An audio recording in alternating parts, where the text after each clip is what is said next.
Today I'm going to be reviewing Meet Me at Midnight by Jessica Pennington. And let's get started. Meet Me at Midnight is a young adult novel. It was really refreshing. I will say that I was really surprised throughout the book, and stay tuned because I'm going to tell you why. So the characters in this book are mainly Asher and Sydney. And Sydney is a girl that is kind of, I'd say, just for simpler terms, kind of tomboyish in the ways of not really like into romance, but she also has an overactive mind where she overthinks things in life in general. But when it comes to like romance, she's just not there yet. I don't know if it's because it's her age or what. I feel like in the book at some point the age is explained, but I honestly don't remember. I know that they have both just graduated high school and they both are going to be attending the same college, both on scholarships for swimming. So at least I believe they both have scholarships for swimming, but I know they're both going to be on the swim teams at their colleges, at their college. And Sydney, what can I say about Sydney? She's not a difficult to like character, but if you're not that kind of person, I guess she's not as easy to connect with because she makes choices and decisions that you may or may not relate to. And some of the choices and decisions that she made reminded me of myself in my youth. And it's just one of those things where you don't want to get your heart broken, and so you'd rather avoid the situation or push that person away or make that person hate you instead of having to suffer the heartache and the heartbreak. And that's kind of how I would describe her. She has like a hit track record of only dating guys for like 10 days or something like that. And Asher is the complete opposite in a lot of ways. He's really the romantic gentleman. He's the guy that kind of people gravitate to, and I wouldn't say he's the life of the party, but he's definitely somebody that sticks out and is one of the cool kids and just really likable and easy to get along in social settings and situations.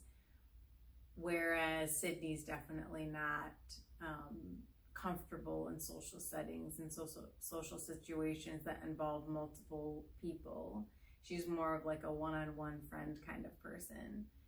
And at the beginning of the story, it's really just about the two of them after 6 years of their families renting summer homes next to each other, and growing up throughout their teens, spending summers together. And you kind of get a little backstory of that both of their moms, I believe, attended the same college and maybe were roommates or something like that, and have remained lifelong friends, and their families do a lot together. And the husbands still work. So it's like trying to wrap your mind around how can people afford to spend 2 months in the summer away from their own homes, but it makes sense when you find out about what the parents jobs are. So that's just a little bit of like the beginning of the book and a little bit of how it begins and starts. And the first summer they don't start with. They start with the final summer, or the author starts the book at the final summer after they've graduated high school, when in the perspective that you're reading from is either Asher's or Sydney's. So you're reading, you know, not just what they say in conversation with other people, but you're also getting a glimpse of like what their thinking is and what their thoughts are when you're reading from their perspectives. And Sydney,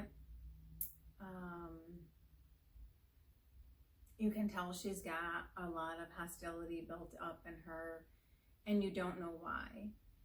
And at the very beginning of the book, I mean, I think I was like maybe 50 pages in, and I had already laughed out loud like a handful of times. I was really surprised. You know, here I'm thinking I'm just going to get some young teen romance type of book, and it's so much more than that. The author has a really witty writing style that I just found surprising and really well written. She's just, it's like she writes with wit, with ease.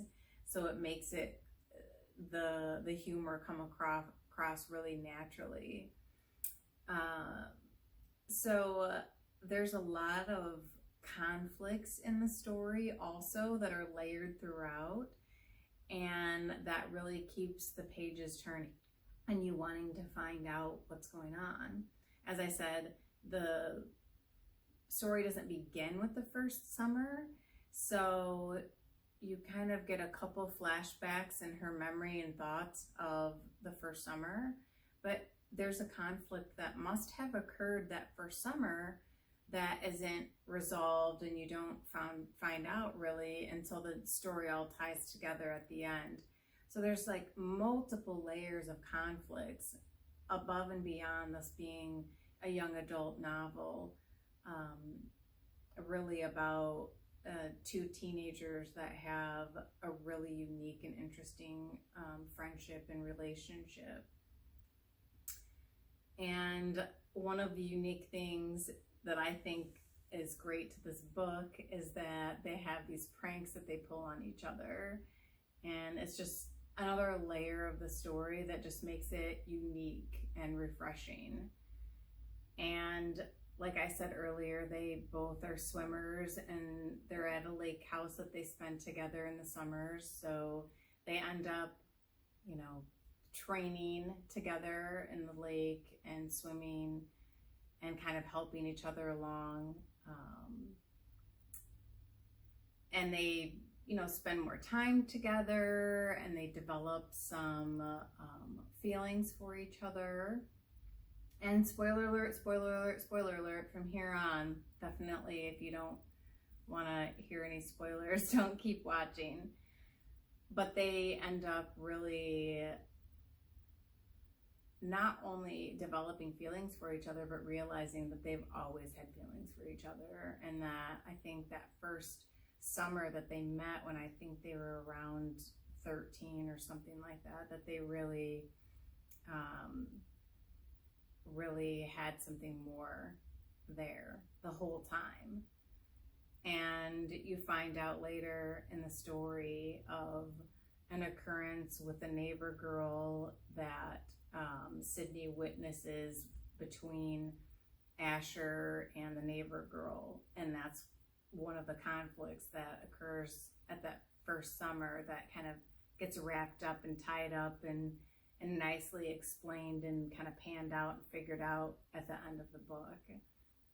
And even though I'm sharing some spoilers, I definitely don't want to ruin it for anyone that still wants to read the book. Ultimately, I think that this story really just shows how two people can be very different, and yet that opposites attract kind of scenario can really pull out the good in each other. And that's where I just really think that the enduring quality of their relationship is, whether they're friends or romantic, they are pulling out the better in each other.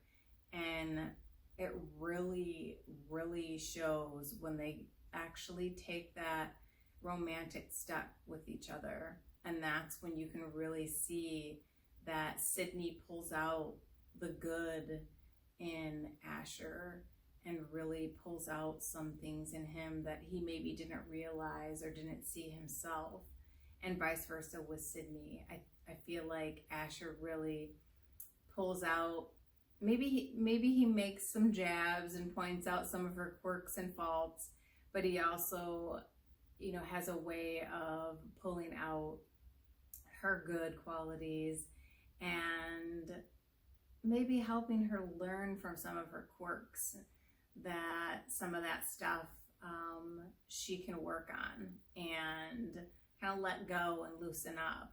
And she's definitely super high strung, and I think that he helps kind of put her at ease in ways that she never was previously.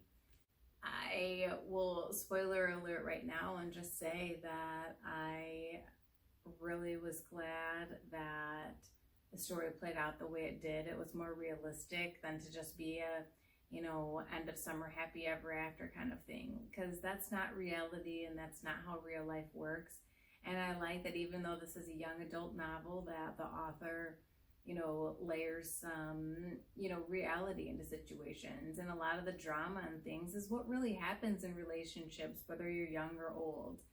And I really like the nostalgia of it too.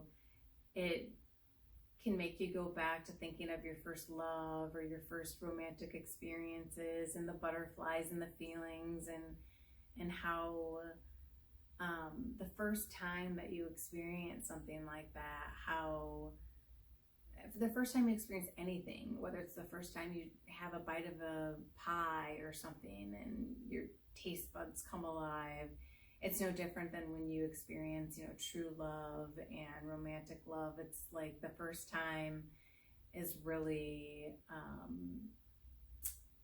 when you just feel those sparks and butterflies and tingles and all the good stuff. And I really like that she is able to make that come across, as well as giving you some nibbles of that teenage like lust layered with that falling in love.